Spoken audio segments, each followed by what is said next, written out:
எதுக்காக சும்மா நிக்கிற? உன்னை 2 துண்டா வெட்டி போட எனக்கு ரொம்ப நேரம் ஆகாது. கிசாமே போதும் நிறுத்து.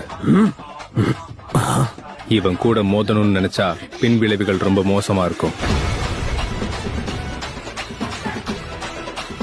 லெஜெண்டரி சானியனை எதிர்த்து போராட வேண்டியிருக்கும் நான் நினைச்சு கூட பார்த்ததே இல்ல. அவன் கூட சண்டை போட்டா 2 பேருமே இறந்து போயிடுவோம்.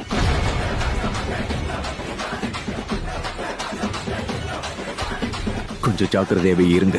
ஏன்னா 13 வயசுலயே இவன் ஆன்பு பிளாக் ஆப்ஸ்க்கு சீஃபா இருந்தவன்.